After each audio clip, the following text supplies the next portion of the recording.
Good afternoon. Today I have with me Guillermo Manzo, engineering leader at Expedia. Welcome to the Managers Club. Thank you very much. Thank you for having me. It's great to have you here. So, Guillermo, I know you have a non-traditional background. You were in the Marine Corps and all that. Could you share a little bit of your story with Managers Club and how you ended up in engineering leadership? Yeah, sure thing. So, as you mentioned, I joined the Marine Corps at the young age of 17, straight out of high school. And from there, I worked in areas of like logistics, supply management, lots of, chain management, et cetera. And during that time, as all Marines, get in trouble every now and then. And one of the punishments I had is I had to go to the office, right? Sit down in the office about 3 feet from the big boss in the military, or at least in my unit. And he asked me to fill out a government form, and it was a shell form, so it was empty. It was just basically come up with a framework of the form, so he could type in the paperwork. And I spent 6 hours making a checkbox that would be used in the form. And ever since I learned to make that checkbox, it just made me really excited. And I was just super interested in how that checkbox was made, how the code did that. And then from that time, I didn't do too much in there, but really I just, it was the first taste, technical, like code in general. And from there, as I got out, I was also playing sports and I had an opportunity to do some tryouts in Seattle. And one of the questions I asked while I was trying out was, if I don't make it, what do people do in Washington to get paid?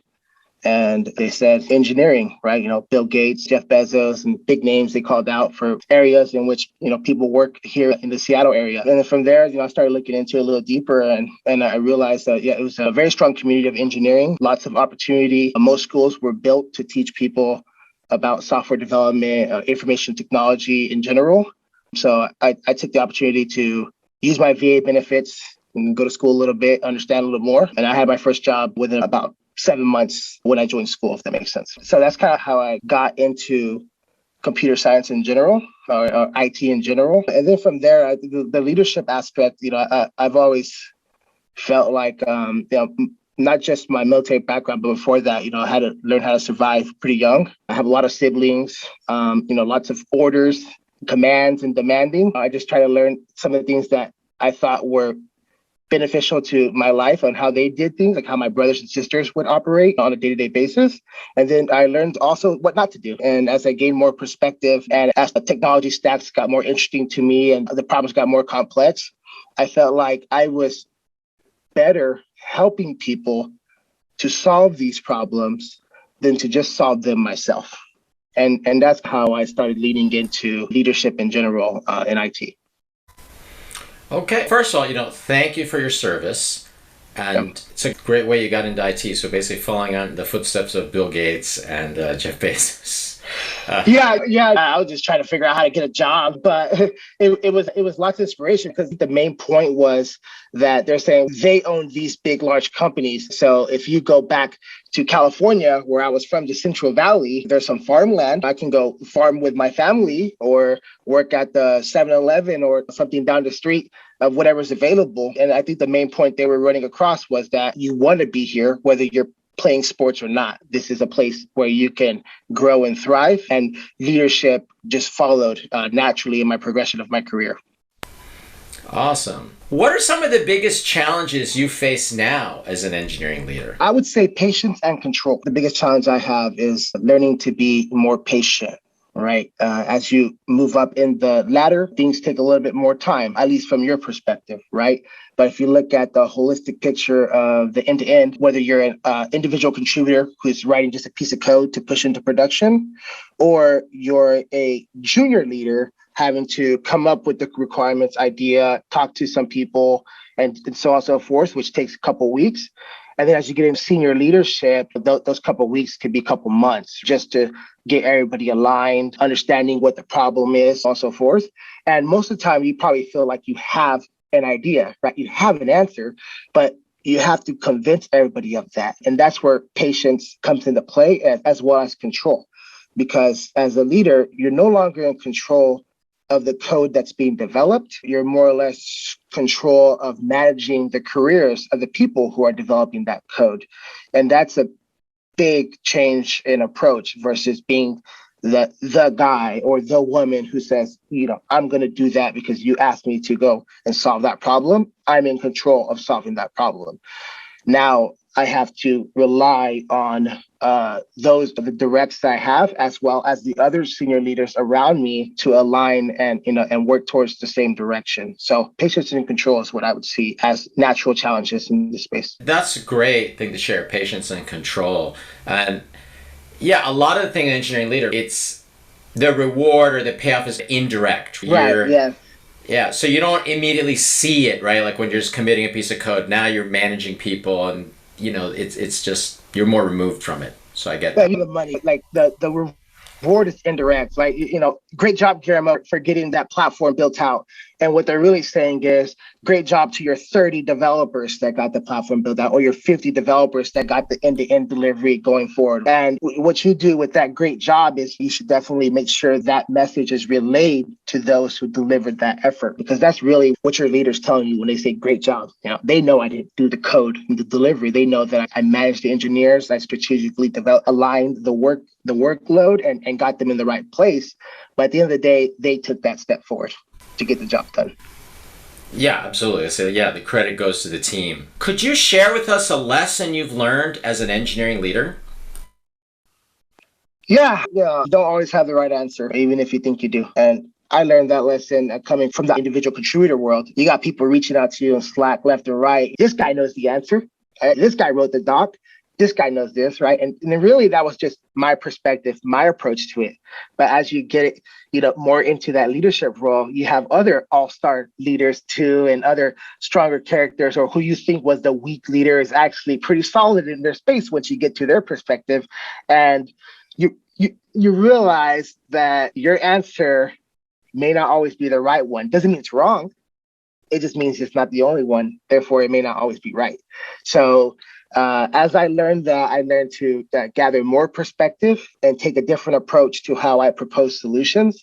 That way I can include all those involved. And if my answer is the right one, it won't be because I said so. It's because everybody agrees that it is. So definitely one of the challenges there is that, come up with the answers, but just expect that your answer may not be the right one. And it's okay. I think that's great. Yeah, to come from a place like, hey, this is what I think, but I could be wrong. I don't have all the answers. So I think that's great. Could you discuss a little bit your approach to hiring? And I also happen to know you're very passionate about diversity. So I don't know if you want to say anything about diversity in hiring too. Yeah, so when it comes to hiring in general, based on the skill set that I'm looking for, I really just look for everybody to have kind of the drive, the willingness to do the job that's put in front of them, and also how they fit in terms of personality and culture fit. For me as a leader, I think that's way more important to whether they can develop. And the other thing that I try to ascertain from talking to candidates and looking for new roles is really their ability to learn how to learn. If they can't learn, then they will most likely fail. I think that's really truthful, right? So it's not they know the answer up front, but can they go figure out how to figure it out first? And then once they do that, can they go figure it out? Based on the level of seniority that I'm looking for those soft skills more than anything.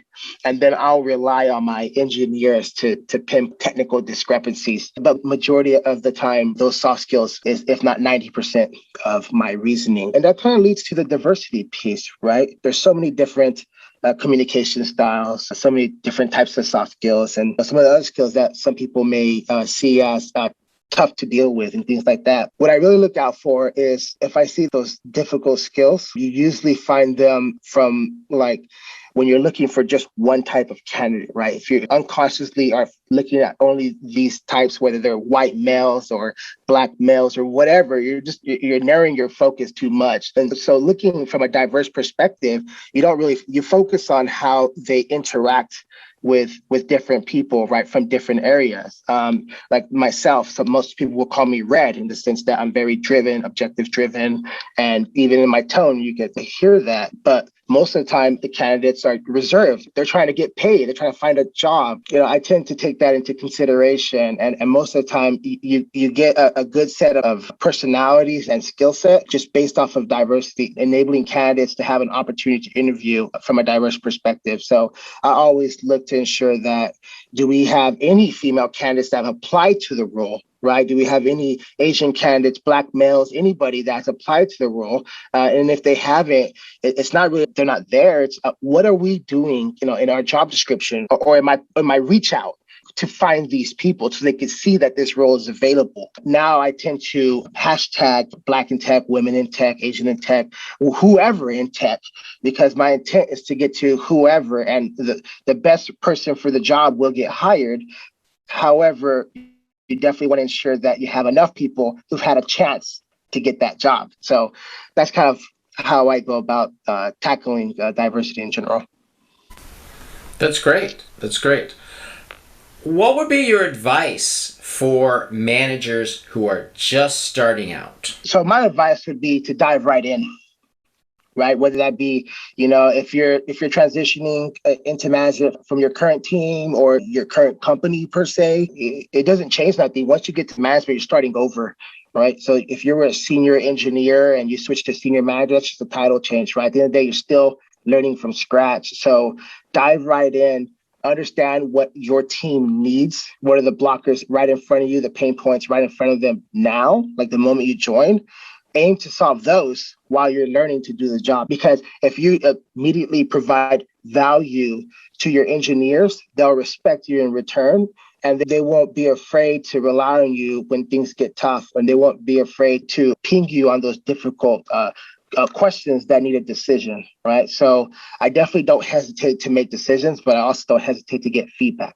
I don't hesitate to get feedback from the most junior engineer I have to ensure that the decisions I made at the top did not negatively impact them at the bottom. Dive right in, get connected to your directs, understand their pain points, and solve their problems. And I'm almost certain if you solve their problems, you'll end up solving majority of yours. I think that's great. I like how you focus on solving their problems. And that's like the first thing you came up with. Just dive in, solve their problems. And yeah, you'll figure out the rest later. So I really like that. Yeah, because at the end of the day, if you think about, in this case, a senior manager, they probably are starting to be more removed from technical work in general. So like diving right in doesn't mean going and trying to get a PR review for a 10,000 line PR.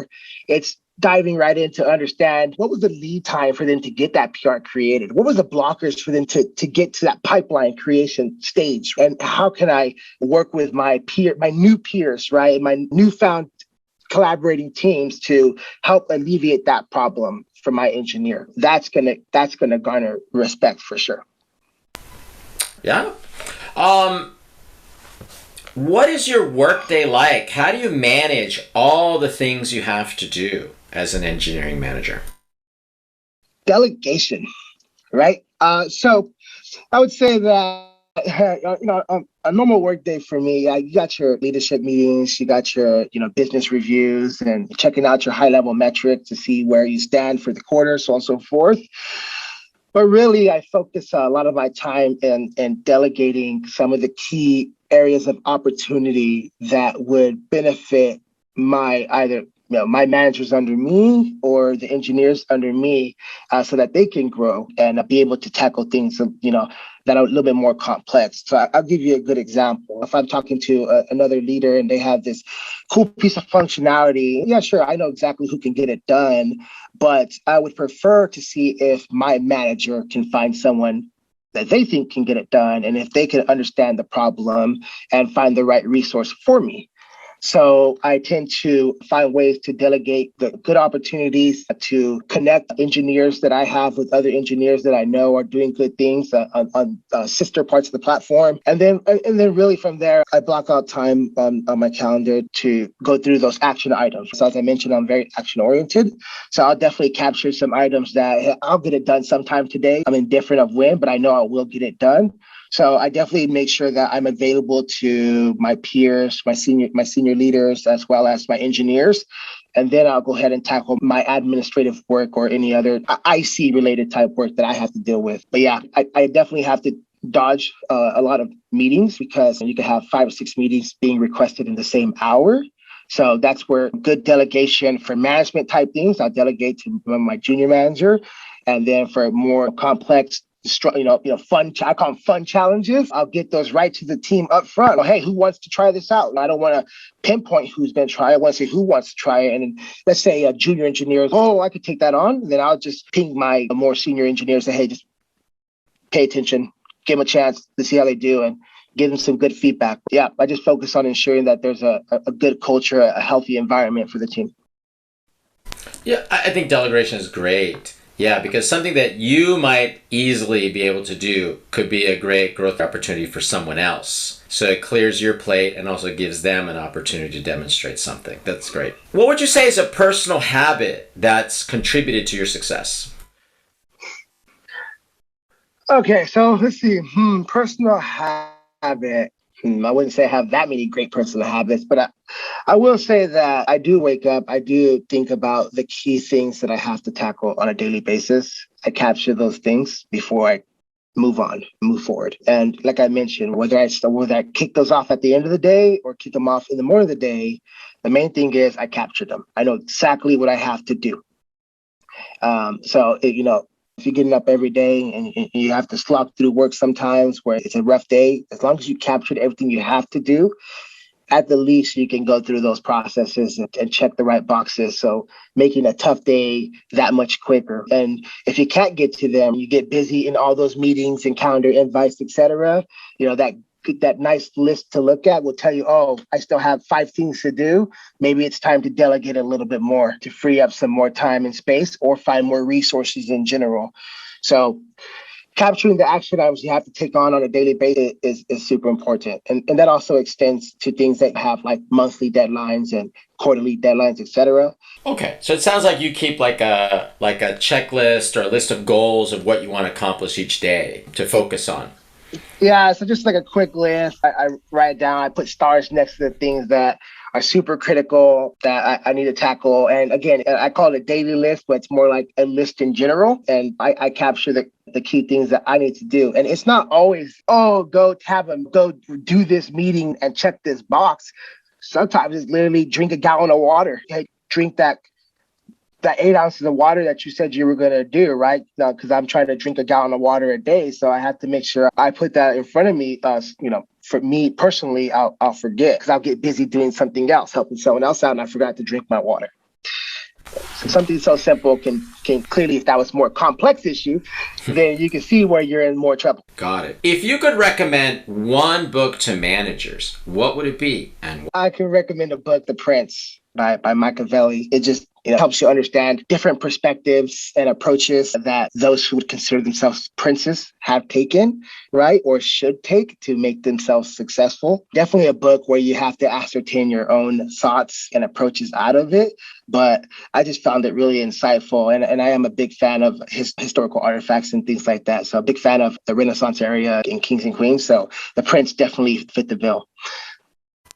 I think that's great. It's a classic. And the fact it's still around and people read it, there's a lot of truth, like in The Prince. Yeah. Is there maybe an internet resource or an app or a tool that you use, you might recommend to people that you like for work?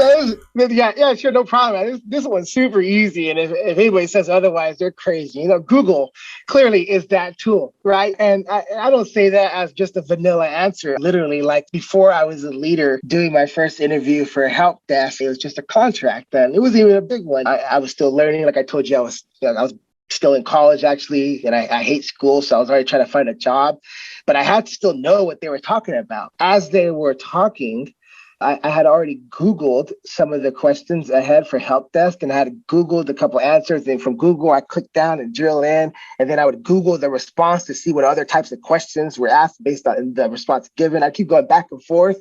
And then as you get to coding, developing in DevOps, that error, that random error that says JavaScript socket IOs. What are you going to do with that? Well, you Google it. You find it in Stack Overflow. You don't Google, you don't actually go to Stack Overflow and search it. You Google it and you get Stack Overflow, at least from my perspective. So I would say that Google search engine was super key for me, definitely. And by the way, I gave that. I told the same thing when with Microsoft asked me a question as well. Google, not Bing, Google. Google. Yeah, and search things all the time. Like on your phone, you can search stuff, like you can get the answer. Okay, what is your approach to developing the members of your team? How you do your career development or coaching of your staff? All right, so those are two things, right? So when it comes to developing the team, right? In my case, the directs I have are engineering managers and software developers. So from a software development perspective, like I don't know JavaScript, but what I do know is that JavaScript fits well with other frameworks. I built React, Node.js, those types of things. So as I have my one-on-ones and skip meetings with the engineers, I start to understand from a technical perspective where they feel they are lacking based on the stack we're working on. All right. I do know the stack that we have and all the technologies that are attached to it. So I just, help, especially with new hires and junior engineers. I definitely want to make sure that they feel like they can make mistakes and that I will go and find the materials they need to go and learn the things for the platform they're building, especially with software developers, right? I definitely make sure that in my team, there's like a healthy growth space where people can make mistakes, people can fail, trial and learn. And I think that's super critical for someone getting into their software development career. And even for that senior person who has been stressed out for like maybe the past 3 years from like super reorgs or high level architecture development and, major POCs and whatnot. So I give that space from the junior all the way to the senior. And engineers with space can be very successful. Now, how I coach them once they have that space, I'm fairly hands-on in the sense that I have no issues giving direct feedback. All right. So example, if we're like in a internal presentation with just the engineers and they're doing a presentation, I actually don't just give them feedback on the thing they demoed. I actually give them feedback on how they presented, right? So they say, oh, here's the problem I'm solving, and then here's the solution we provided, and so on and so forth. And like one of the main questions I would ask is, oh, cool, so who asked for that, right? What metrics did you use? What metrics did you improve? And ask those questions internally, right? I grill them pretty consistently internally because I'm aware that those are questions when I'm in the senior meetings and so on and so forth. So they need to start learning ahead of time how to prepare to sell their work, right? And sell the things they do, sell why they do things. So I really just take a hands-on approach, a servant leader per se. So I just give them candid feedback and then let them know that the feedback I'm giving them is not like performance negative based feedback. It's actually feedback that they can take right now and go do something with it. So if they're about to present in front of senior leaders, then I will coach them on that presentation, not just the presentation itself, but on how they present, right, based on their style, and help them out there. And then, as I mentioned with the development, I keep continuing to improve it by enabling that space and then finding areas of opportunity in which that they can learn. And if my untraditional background is a reasoning why I do that, because I learned because I was hands-on. I didn't learn from a book. I learned because I just went in there and started doing it and I messed it up. So I tend to put them in that similar position and then support them. So that's how I develop and coach. Of course, they're coaching me too. So it goes both ways. Okay. So when you say they coach you too, you ask them for like upward feedback? Yeah, absolutely. I ask for feedback all the time. I'm firing off requests for people to do things, right? Interviews. Hey, can someone come do this interview? Can we do this? Can someone jump on that? Or, hey, I need this quicker. You start to get into a habit of, as a manager, you want a lot, you need a lot. What I tend to do, though, is we do team surveys to understand how am I doing? Right? How do you feel I'm doing? Am I providing everything you need? Did you have what you needed up front from me to do your job? Or did you have to go find me to do that? So I actually asked if I was, I was like, hey, like, let's say I'm sharp in feedback, even in internal presentation, during my next one-on-one with that person, I'll ask, like, hey, how'd you feel about the feedback I gave you? Did you feel like was it accurate? And most of the time they'll tell me like, hey, I'm sorry, I wasn't expecting that. I felt pretty sharp. And that feedback, because I'm a driven person. So I'm aware that I can come off as pretty, this Marine Corps style, straight shot. I definitely always seek feedback from my engineers because I want them to know that I do care about their opinion. So yeah, I do that actually almost like on a daily or weekly basis as needed. That's great. So I have one more question for you. What does it take to be a great engineering leader? I can definitely give you my perspective. So what I think it takes to be a great engineer leader is to don't be afraid to fail and just go try. So I think the main thing is accept that you don't know. You can accept that you failed completely epically. What you have to do next, though, is understand how you could not fail again. So don't make the same mistake twice. Is also a good piece of feedback that I would give in regards to being a great leader in general. Yeah, a great leader in general is basically don't make the same mistake twice and don't be afraid to fail. Okay. Guillermo, you've been really generous with your time. I really appreciate you coming on and sharing stuff with Managers Club. Where should people, if someone wanted to connect with you, maybe to ask you questions or something later, where would be the best place to reach you? Oh, you could definitely connect with me on LinkedIn for sure. I'm sure the links will be provided after, but yeah, I'm on LinkedIn and my email's there if you want to email me from there. Happy to have a phone call, chat with anybody. Awesome. All right. Again, thank you so much, and I'll share it in the notes.